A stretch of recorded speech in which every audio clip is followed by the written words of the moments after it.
오늘 아침 뉴스 연구소. 오늘 아침 뉴스의 맥을 짚어드리는 시간 뉴스연구소. 오늘도 두 분의 연구위원 나오셨어요. CBS 김광일 기자, 뉴스톱 김준일 대표, 어서 오십시오. 네, 안녕하세요. 첫 번째 뉴스 어디로 갈까요? 고요한 밤, 거룩한 밤. 오늘 캐롤의 가사로 시작하네요. 예, 올해 크리스마스는 이 캐롤의 가사처럼 고요한 밤, 거룩한 밤이 될 것 같습니다. 작년에도 그랬지만 역시 코로나19 사회적 거리두기 이제 때문인데요. 네. 교회는 물론 위드 코로나로 축제를 기다렸던 모두에게 아쉬움이 클 수밖에 없겠죠.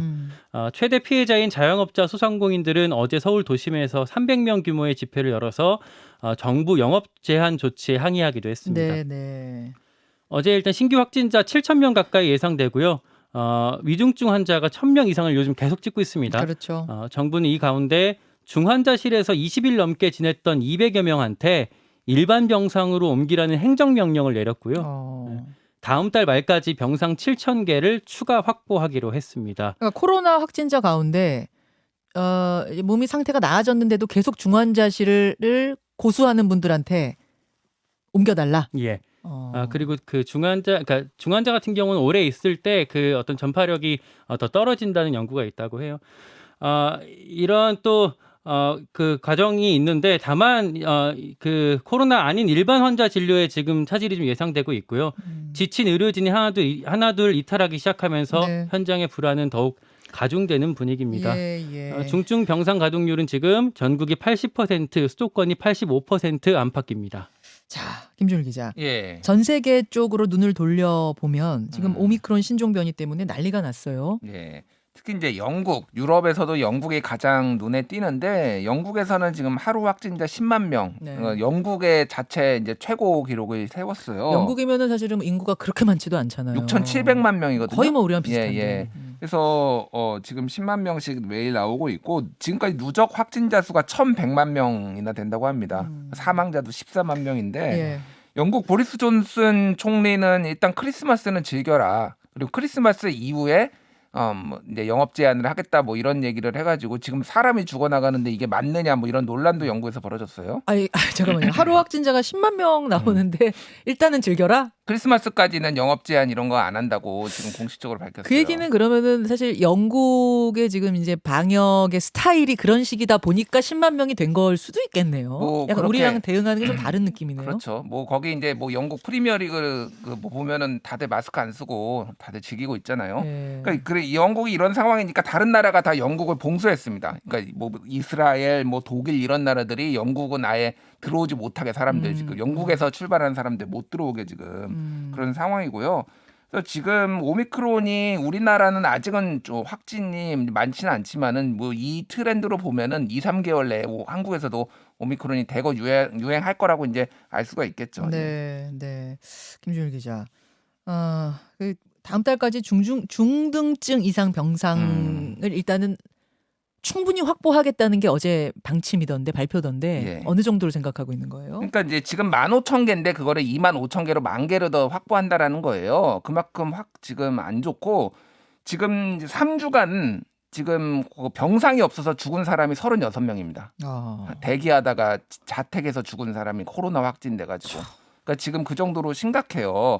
문제는 지금 여기에 병상만 확보한다고 되는 게 아니거든요. 그렇죠. 볼 의료 인력이 있어야 될 거 아니에요. 의료진이 있어야죠. 근데 지금 의료 인력이 정부에서는 1,200명 정도 뭐 의사도 확보하고 뭐 한다라고 하는데 충분치 않다라는 얘기고 지금 그래서 또 하나의 문제는 다른 나라도 그런 현상이 똑같이 벌어졌는데 이렇게 되면은 일반적인 그렇죠. 병상이 부족하니까 그 사람들의 사망률이 되게 높아져요. 그러니까 없는 병상을 더 짓는 게 아니라 있는 예. 병상 중에서 확보를 하는 거니까 그러면은 다른 병, 코로나 아닌 다른 병으로 입원해야 되는 사람들은 뭐 어떻게 해야 되느냐? 예. 이제 이런 문제가 생기겠군요. 그리고 그 대안을 마련하라고 어저께 뭐 민주노총이나 보건의료단체 연합 등이 이제 성명서도 냈거든요. 네. 그런 상황이고 지금 한국의 하루 사망자가 지금 100명이 넘어섰습니다. 한국도. 사망자가. 슬금슬금 올라가서 지금 100 뭐 한 7, 8명 뭐 9명 이 정도 된다고 합니다. 그 정도로 굉장히 좀 안 좋은 상황이다 이렇게 볼 수 있습니다. 좋은 뉴스는 없어요. 코로나 관련해서 김광일 기자. 계속 저희가 암울한 소식들을만 전해드릴 수밖에 없는데 그나마 좀 우리가 좀 기대해 볼 수 있는 소식은요.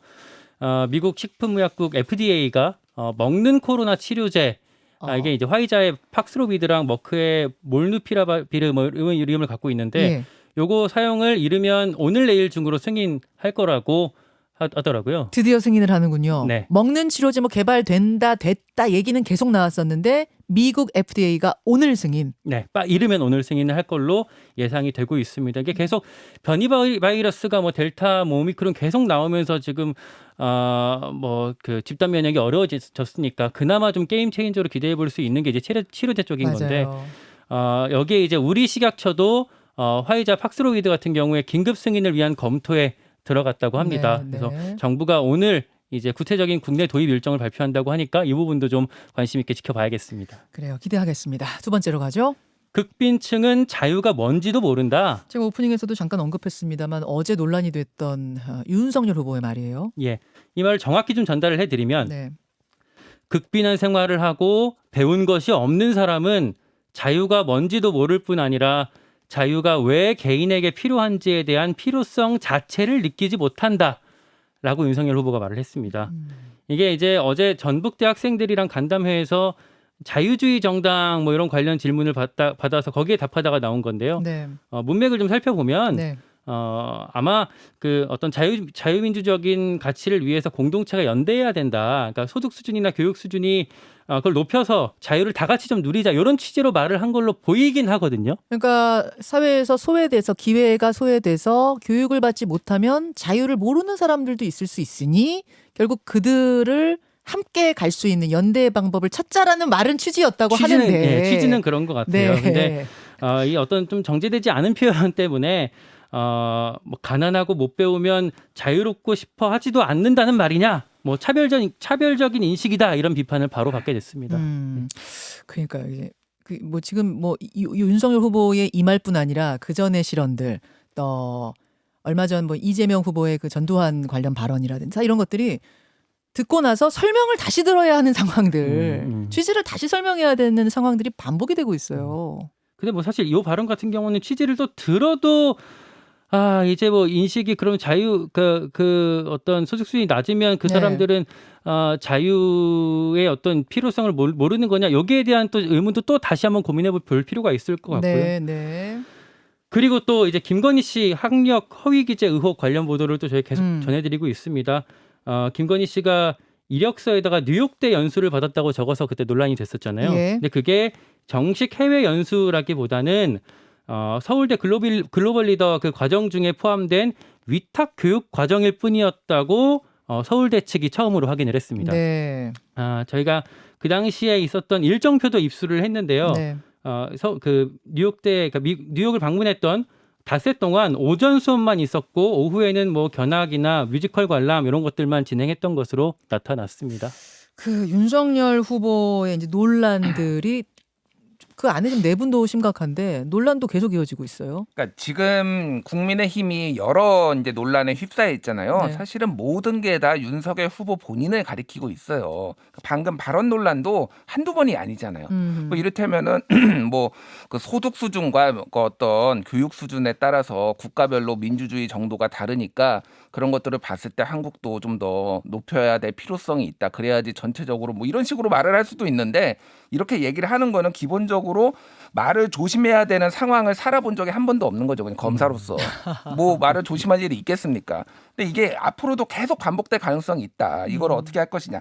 지금 김건희 씨 논란도 어차피 논란은 벌어진 건데 이게 지금 이준석 대표 선대위 나간 과정을 네. 보면은 결국은 김건희 씨 대응을 어떻게 하느냐 이거가 논란이 된 거예요. 그걸 놓고 이견이 있었던 거죠. 이견이 있는데 결국은 후보가 이거는 별 문제 아니다라고 하고 그 교수 출신 의원 8명이 기자회견까지 했거든요. 네. 그거에 대해서 이준석 대표가 막으니까 그거에 대해서 또 이준석 대표가 지금 선대위 방해하고 있다 이런 식으로 보고까지 했어요. 그러니까 이런 과정이 있는 거고 죄송합니다.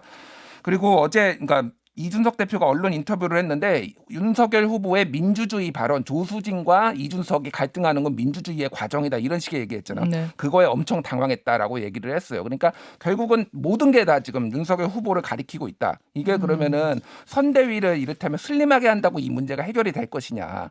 결국은 다 후보의 리스크가 있다라고 한다면은 전체적으로 좀 점검을 해볼 필요가 있는 거예요 지금. 김광일 기자. 네.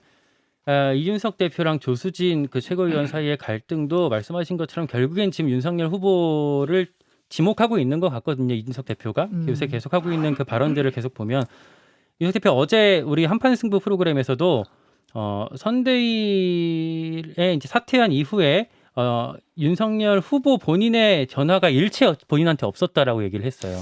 굉장히 감정의 골이 깊어진 듯한 느낌이었어요. 아마 그리고 그 전부터도 좀 소통이 계속 잘 안 됐던 것 같고요. 이준석 대표와 네. 윤석열 후보 사이에요. 어쨌든 이렇게 계속 흐름이 가고 있는데 이준석 대표가 좀 선대위에서 빠졌고 김종인 위원장의 뭐 그 그립을 좀 크게 쥐는 모양새로 탈바꿈하는 그림으로 가는 것 같은데 그러면 이제 앞으로 두 축 윤석열 후보 핵심 관계자 쪽과 그리고 김종인 그 위원장의 총괄 상황본부 쪽 그 두 축으로 이제 선대위가 갈 텐데 그 둘 사이에서의 어떤 갈등이나 이견도 앞으로 표출될 수 있단 말이죠. 그 가운데에서 윤석열 후보가 어떻게 중심을 잡느냐 이게 앞으로 또 우리가 관전해볼 만한 포인트인 것 같습니다. 윤핵관들까지 그립을 해서 가달라라는 게 이제 윤석열 후보의 얘기는 아니에요. 그 그립이라는 말 안에 윤핵관은 없습니까? 뭐 명시적으로는 없는데 그런 계산도 같이 하고 있을 수 있겠죠. 자, 잠시 후에 김재원 최고위원이 나옵니다. 나오면 이 얘기는 더 들어보도록 하고 우리는 세 번째로 가죠. 10kg이 넘게 빠졌다.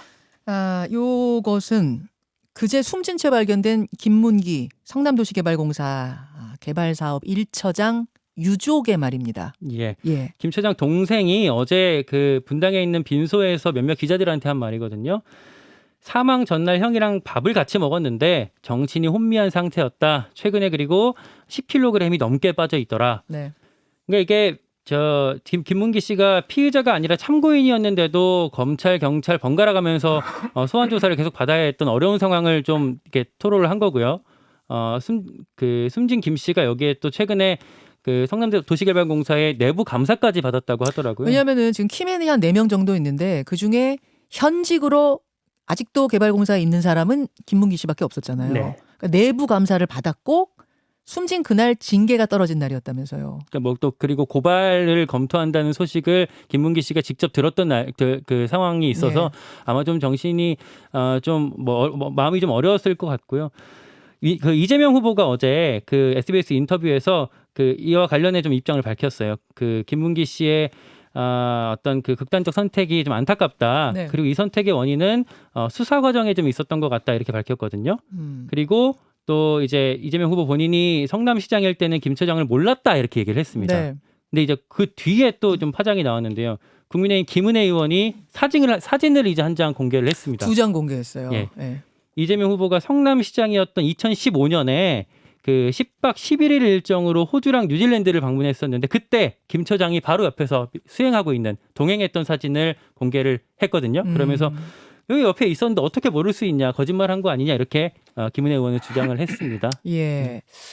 김준일 기자. 예. 뭐 저희가 오늘 말말말 시간에 김은혜 의원이 직접 나오기도 합니다만 뭐 얘기를 좀 듣긴 하겠습니다만 지금 이제 라인이 이렇잖아요. 유동규, 유한기, 김문기 이렇게 되는 라인인데 지금 이 핵심 라인 결제 라인 중에 2명이 숨진 상태가 된 거예요. 예. 그럼 중간 사다리 중에 지금 2칸이 빠졌는데 과연 윗선으로 갈 수 있겠는가 수사가 결국 수사는 이렇게 그냥 종결되는 거 아닌가 이런 얘기들 나와요. 뭐 이제 그렇게 충분히 볼 수 있는 상황이죠. 그래서 지금 김문기 씨 유족이 어제 이제 인터뷰도 했습니다. 그런데 형은 실무자였을 뿐이다. 그리고 옛날에도 김문기 처장이 이를테면은 나는 시키는 대로 했다. 이를테면은 초과이익 환수와 관련해 그러니까 삭제와 관련해서 이렇게 얘기를 했고요. 네. 꼬리 자르기를 당했다. 이렇게 얘기를 해서 유족들이 지금. 예. 이거는 지금 굉장히 억울하다라는 거죠. 그래서 뭐 몸무게가 10kg 이상 빠진 거. 그리고 성남도시개발공사가 지금 김문기 처장을 상대로 1,827억 원의 손해배상 소송을 지금 네. 진행 중에 있었다고 합니다. 민사소송. 예, 민사소송. 이 정도로 지금 압박을 받았다라는 거예요. 민주당에서는 오히려 강압수사, 검찰의 강압수사고 윗선을 무리하게 불라고 했다가 이렇게 된 것이다라고 얘기를 하고 있는데 뭐 그 윗선에 대해서 압박을 느꼈다고 극단적 선택까지 할까? 저는 개인적으로는 그런 뭐 의구심은 들어요. 그래서 지금 그래서 어쨌든 이거는 특검으로 풀어야 된다라는 게 정치권의 여론인데 그냥 말의 잔치입니다. 그러니까 특검의 진정성을 보이려면 테이블에 누가 먼저 앉아서 얘기를 하느냐인데 야당도 여당도 그냥 특검 하라, 특검 하겠다는데 왜 그러느냐 뭐 이것만 하고 있어요. 예. 이게 오늘 뭐 2부에서 말말말해서 좀 더 진행을 해보도록 하죠. 여기까지 듣겠습니다. 수고하셨습니다. 고맙습니다. 김현정의 뉴스쇼는 청취자 여러분의 참여로 이루어집니다. 트위터, 페이스북, 레인보우 게시판, 그리고 단문 50원, 장문 100원의 유료 문자 샵 1212, 우물정 1212 통해 참여하실 수 있습니다. 김현정의 뉴스쇼, 여러분과 함께 만듭니다.